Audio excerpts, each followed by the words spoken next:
Muchísimas gracias. Bueno, empezar por agradecer a la Fundación Pasos Canqui y a su presidente Samuel Doria Medina, a Fernando Molina por la invitación y a Ana Velasco, que nos va a ayudar también a dilucidar este texto, La igualdad bloqueada, implicaciones politológicas de las formas bolivianas de hacer cola.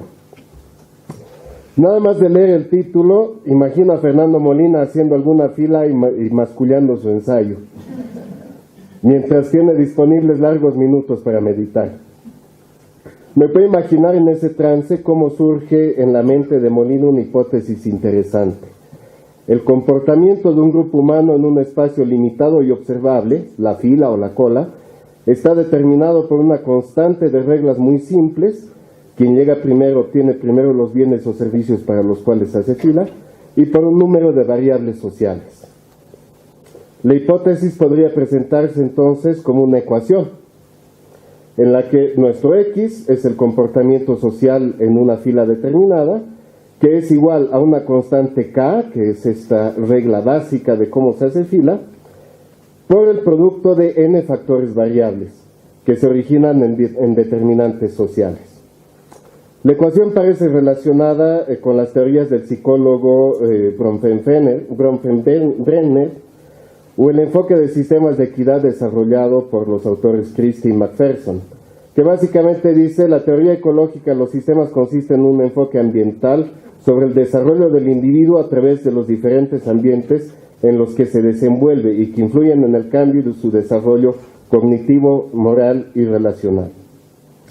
Estos enfoques tienen virtud de permitir un análisis más sistémico de los comportamientos sociales, como la brillante exposición de Fernando lo acaba de demostrar, ¿no? De tal manera que se puede eventualmente modificar solamente uno de los factores, el más simple, el más barato, el más ético, etcétera, para lograr un cambio social.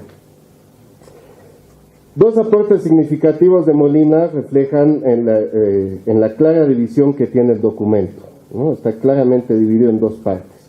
Una explicación de reglas no escritas que rigen el comportamiento de la fila, y la exploración de las implicaciones de uno de los factores que lo determinan, al que Molina denomina el bloqueo de la igualdad, sobre el que además hace exploraciones muy importantes. Entonces, si me permiten tomarme algunos minutos, podemos desentrañar las elucubraciones de Fernando mientras hacía fila en alguna institución pública. El primer tema que se toca es que las reglas generales de la práctica de hacer cola tienen que ver con el valor igualdad, ¿no? Eso lo acabamos de oír. Nuestra constante K, como le he llamado, es invariable y universal en tiempo y espacio, en diferentes culturas, en diferentes momentos, en diferentes países. Todo el mundo sabe cómo se hace una fila, ¿no es cierto? No obstante, la afirmación de que esto se relaciona con el valor de igualdad a mí me genera una duda, ¿no? ¿Es efectivamente este criterio de igualdad el criterio ordenador? Yo creo que este es el principal conflicto entre la izquierda y la derecha política, el punto de contención máximo entre ambos, entre una posición que habla de una necesidad de crear condiciones de mayor igualdad entre las personas mediante intervenciones concretas sobre la base de un sentido de justicia moral, o por el otro lado el afán de conservar o recuperar eventualmente un orden predeterminado e inmutable, normalmente atribuido a un orden divino o natural, o incluso atribuido meramente a un racionalismo mercantilista. Mi duda se deriva de la conjunción de un orden predeterminado y de reglas claras con una disrupción de ese orden natural mediante la acción de obligar a los solicitantes del bien o servicio a formar una fila, que esto lo tomo directamente del texto de Fernando, ¿no?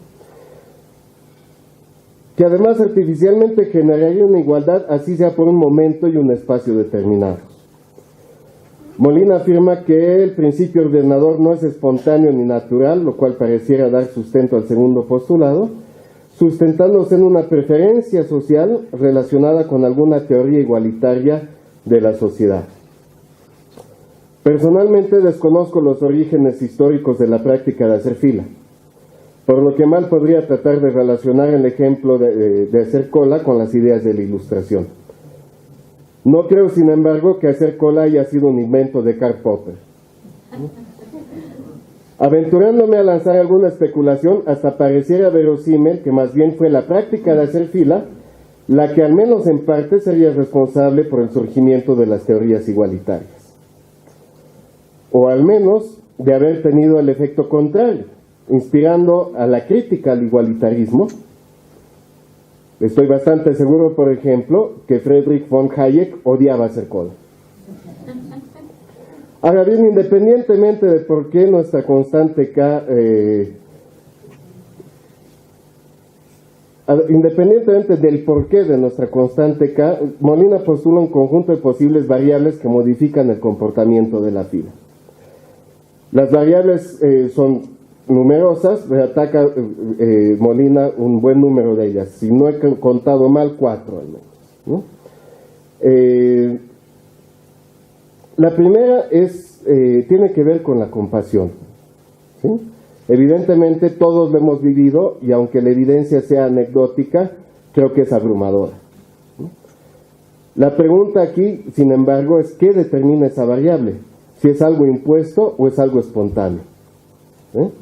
Pareciera ser que, ya que estábamos hablando del amigo Hayek, las filas poco o nada reguladas tienden a generar de vez en cuando esa compasión, ¿sí?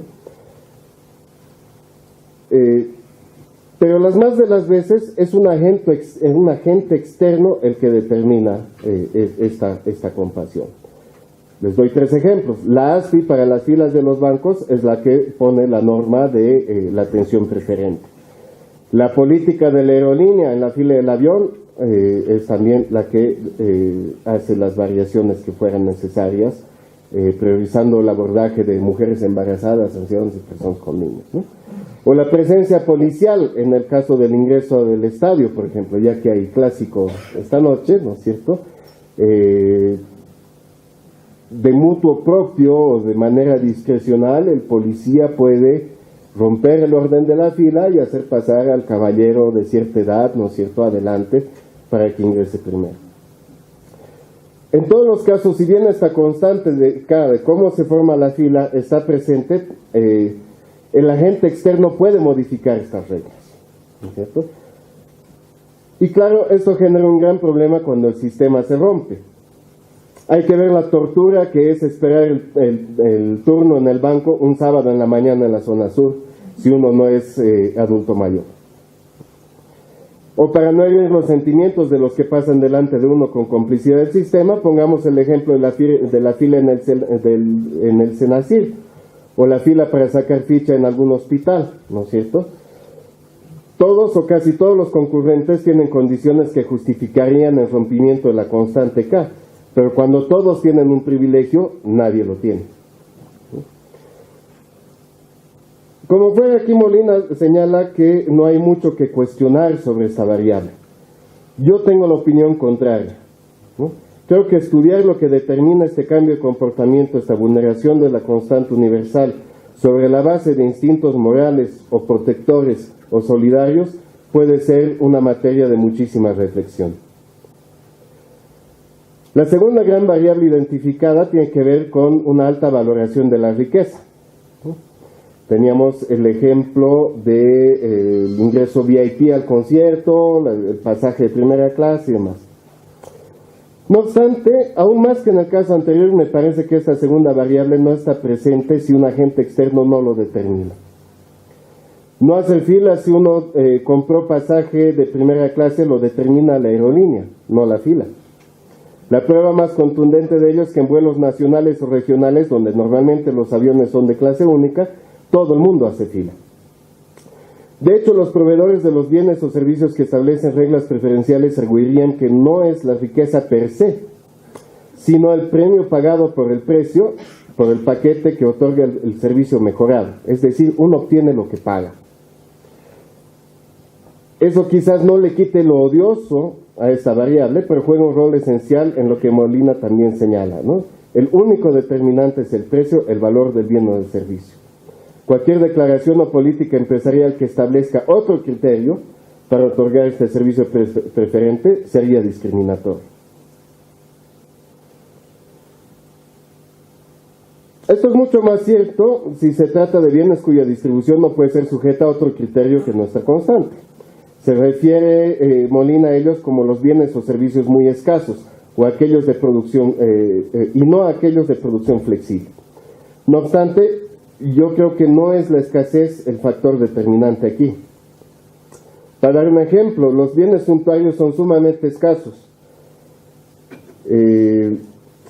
Incluso se provoca artificialmente su escasez para aumentar su valor.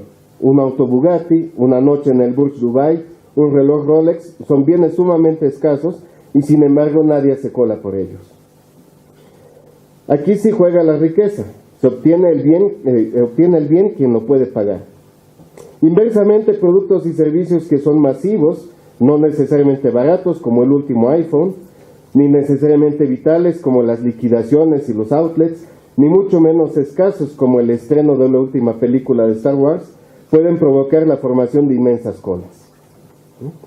Pareciera más bien que otros factores como la expectativa, la oportunidad o incluso el privilegio de ser el primero dentro del grupo social son factores mucho más importantes, al menos en la abundancia de las sociedades de consumo.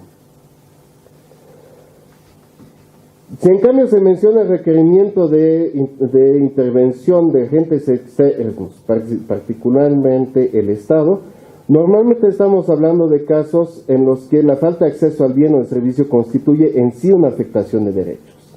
Cuando hay una crisis de escasez de algún producto de necesidad básica y demás, se forman colas, evidentemente, pero además que tienen un factor adicional, que es un factor de pánico o de desesperación, ¿no es cierto?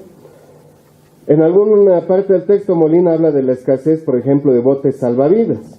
Pensemos en este caso en el hundimiento del Titanic, ¿no? Cuenta la historia que la escasez de botes llegó a ser crítica en esta tragedia y explica en gran parte la enorme cantidad de muertos y desaparecidos. Pero ¿cómo se definió quiénes subirían a los botes existentes? Acá entraron seguramente todas las variables, ¿no? Compasión, mujeres y niños primero; riqueza, preferencia de embarque a los pasajeros de primera clase; bienes o servicios muy demandados pero escasos, los propios botes; desesperación como factor de caos; y sí, evidentemente el primero en llegar era el primero en embarcar. Ahora bien, además de estos elementos más o menos universales, Molina identifica algunas variables más bien particulares de nuestra sociedad.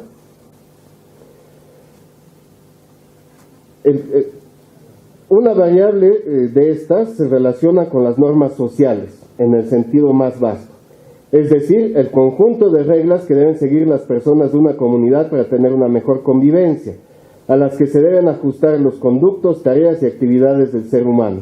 El conjunto o sistema de normas, reglas o deberes, escritas o no, que incluye valores, tradiciones y costumbres y que regula las acciones de los individuos entre sí. Así, volviendo un poquito a la dialéctica orden-igualdad mencionada al principio, pareciera que la cola vendría a ser uno de los últimos ámbitos de la vida pública en la que no se produjo el cambio weberiano desde una organización carismática orientada a valores a una organización racional legal orientada a objetivos. Esta parece ser la tesis principal de Molina. Si el comportamiento social en la práctica de hacer cola está definido por una constante de reglas inmutables, regulada por variables externas, la principal variable está en el comportamiento social en grande o en general, determinado por las normas sociales o al menos por la aceptación social, es decir, la tendencia a la conformidad para evadir el rechazo del conflicto social y la presión de grupo. Aquí, en la exposición de Fernando había, ¿no?, la parte que dice cómo bajamos la mirada cuando rompemos estas reglas. Esto es justamente un caso típico de rompimiento de la regla de la aceptación social, ¿no? Ahora, Molina señala que en Bolivia las colas generarían tensión particular. Es cierto que en algunas sociedades la conformidad y la aceptación social generan presión entre pares para aceptar resignadamente la obligación de hacer cola.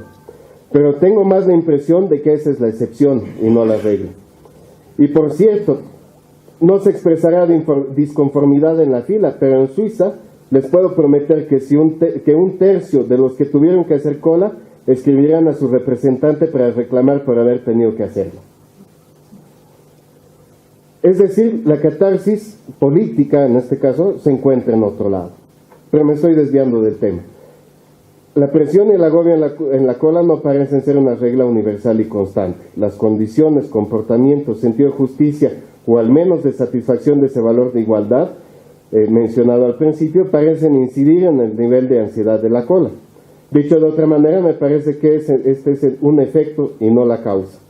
En nuestra ecuación vendría a ser la X, o al menos parte de ella. Dicho ello, sin embargo, la argumentación y ejemplos parecen indicar que la ansiedad generaría una espiral en el comportamiento social de la fila. La gente hace cola porque está ansiosa y está ansiosa porque debe hacer cola. Tomemos el primer ejemplo, la cola para abordar el avión.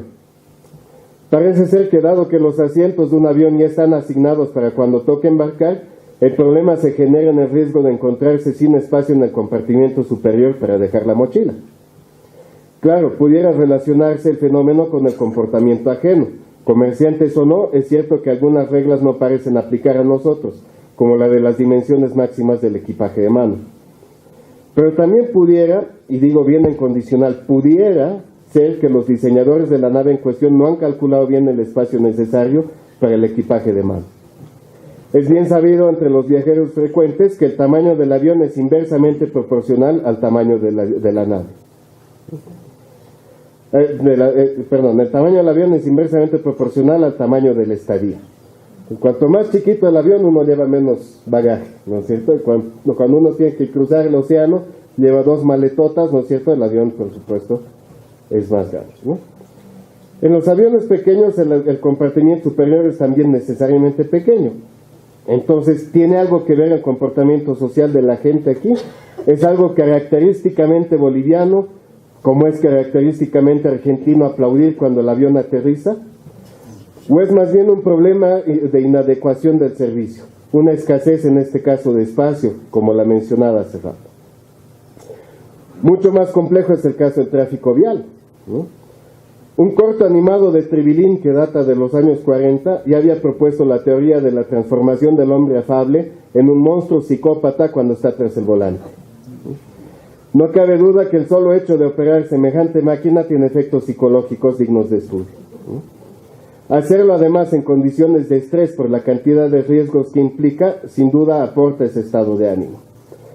Pero además hay que agregar aquí lo que los economistas llaman la tragedia de los comunes, que describe una situación en la cual varios individuos motivados solo por el interés personal y actuando independiente pero racionalmente, terminan por destruir un recurso compartido limitado, aunque a ninguno de ellos les convenga que tal destrucción suceda, ¿no? Y ni voy a empezar a hablar de las complejidades técnicas porque no estoy ni remotamente calificado para hacerlo, ¿no? Pero me parece que en el ejemplo del tráfico, en el ejemplo de las filas del tráfico, existen una serie de otros factores que no necesariamente tienen que ver con este comportamiento social. Sin embargo, me hace pensar que hay una variable más, que es la variable riesgo, ¿no es cierto? Riesgo de que no se cumplan las reglas, riesgo de perder la oportunidad, riesgo sobre todo de haber perdido el tiempo, de haber sido improductivo por un lapso de tiempo, ¿no es cierto?, mientras hacía cola. Esto es, yo creo, lo que nos estresa de hacer cola. ¿Sí?